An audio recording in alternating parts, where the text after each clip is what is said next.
Hi guys, welcome back. Today we're taking it easy. We're in the shop doing a nice little cleaning and organizing day, sharpening some chains. Thought I would break the camera out, kind of go over how I do it, why I like doing it that way, all the different styles you can use to sharpen a chain.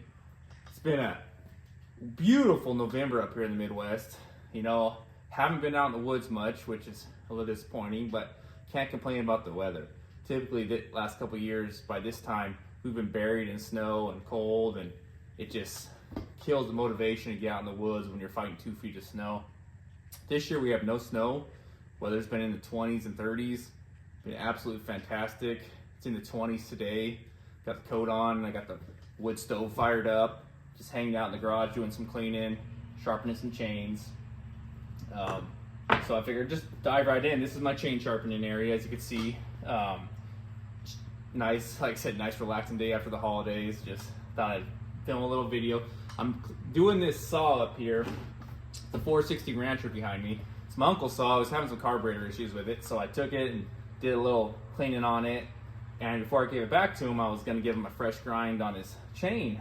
And he was impressed with the chain that I was using on my Echo saw in the last video. And he asked me, well, what do you do different on your chains to sharpen them? I said, well, I use a bench grinder, and it puts more of like a square grind on it rather than your C grind from your round file. So because he kind of asked that, it got me thinking, well, maybe I should do a video on it. So here we are. So the round file is, I think, the number one thing most people start with, either like this or in combination with the angle gauge here. I used this for many years. You know, I learned how to sharpen with these two things right here. Learned the hard way. Didn't really use YouTube back in the day, you know, 15 years ago, like you do now for searching.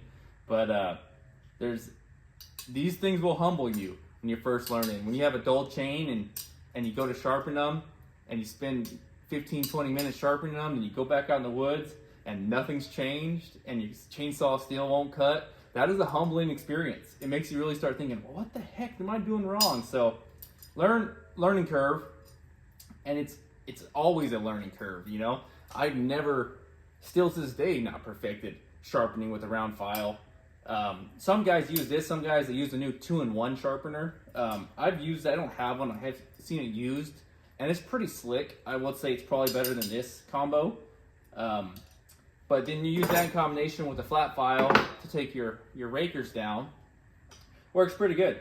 I got fairly confident with it, fairly decent, where I could get a decently sharp chain. Nothing like on YouTube. There's so many guys out there that can put factory sharp with these, just a round file. You know, it's kind of really impressive what guys can do. You know, they've been doing it for a long time. And it is an art. Used a Dremel for a while. Thought, oh, this would be sweet, you know, it'd be a lot quicker, a lot easier. Just, you know, sharpening it. I had a battery powered one at that time, and usually you could use it in the field even. It was really slick. What I didn't like about it is, especially as you did more and more grinds on the same chain, the angles of the teeth really got wacky. You had to watch it. It seemed inevitable that they would get out of whack after a few grinds on it. But it was quick and easy. For, like I said, the battery powered one, for in a pinch, if you're in the field and you hit some dirt or you hit a piece of metal, you can really clean back up the teeth in a hurry.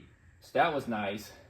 Kind of got away from that and then moved on to like what I use now, which is the bench grinder. Had this for over a year now. Sharpened a lot of chains with it. Really love it. This is the Oregon model. The model number is 410-120.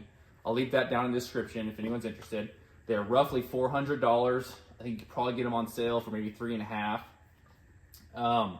It has 3 different angle adjustments, which I like. And I'm not sure, I know a lot of them have 2. I'm sure a lot of them have 3. This is the only one I've used, so I know there's other brands.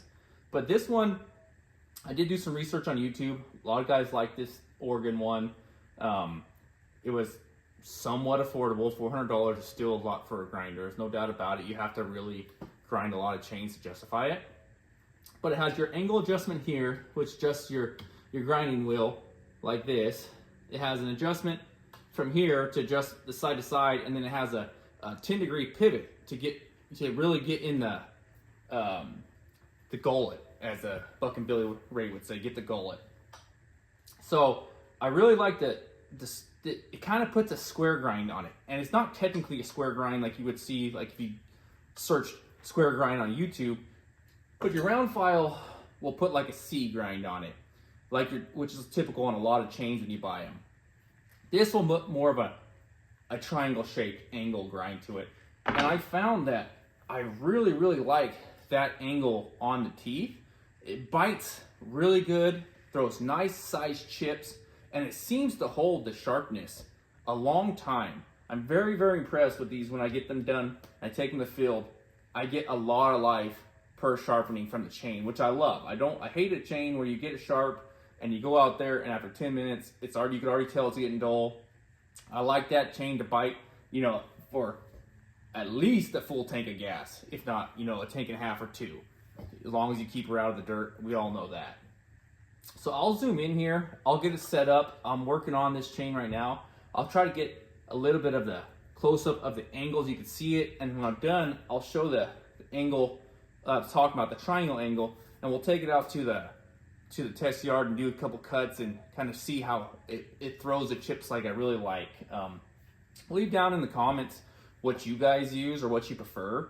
There ain't nothing wrong with a round file. Like I said, a lot of guys can do amazing things with them. I love the consistency this bench grinder gives me. Every chain is set to the same angle, the same style of grind. And like I said, I don't even bother taking these to the field anymore. I just grind up 2, 3, 4 chains, take them out there with me. If I hit something or ruin a chain or, hit a piece of metal, it's no big deal. I always got at least 2 spares. So that's not a big deal. All of my sharpening that I used to do on the tailgate of a truck or in the field is non-existent, and it's just been used. I use this machine at night now. So that's kind of nice too, this is your whole grinding area is one area. Like I said, other than that, I've been very impressed with it. It has a light on it. It's supposed to have a handle right here, but I broke it off when I was transporting it from place to place.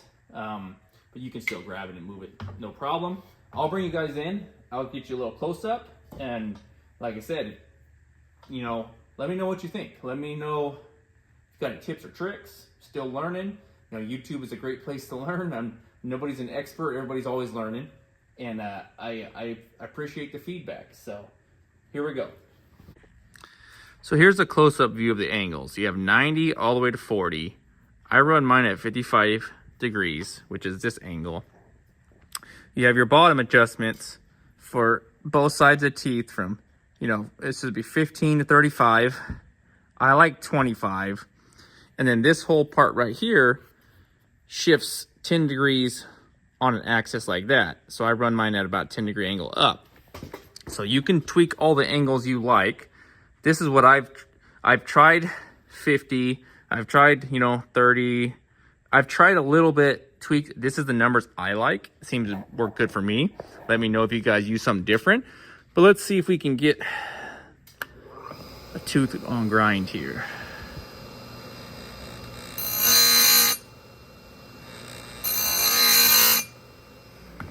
That one.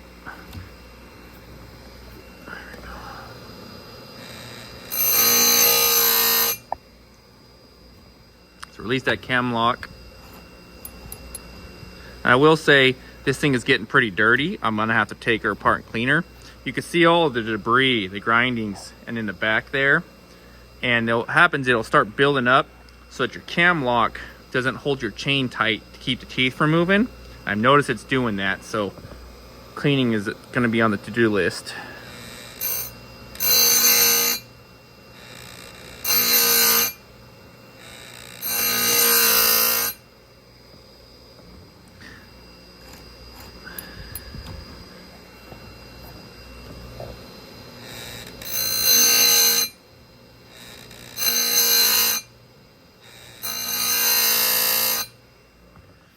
Okay guys, we got the bar and chain back on the rancher here.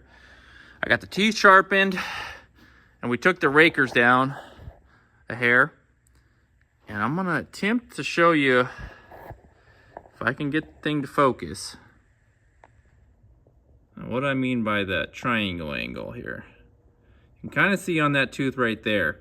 You not have so much of a C, it's more of a straight angle at the top of the teeth. I apologize.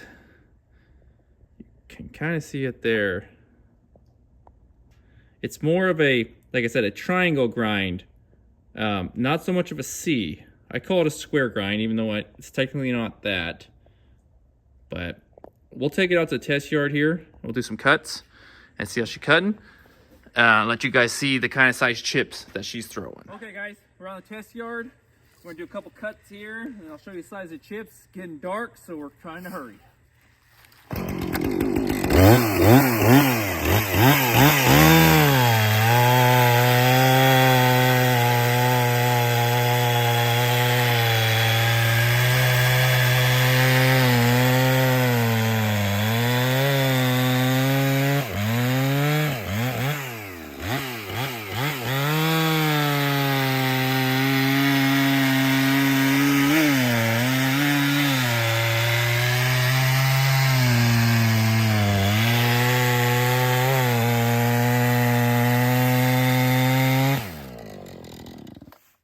As you can see here, come on in here.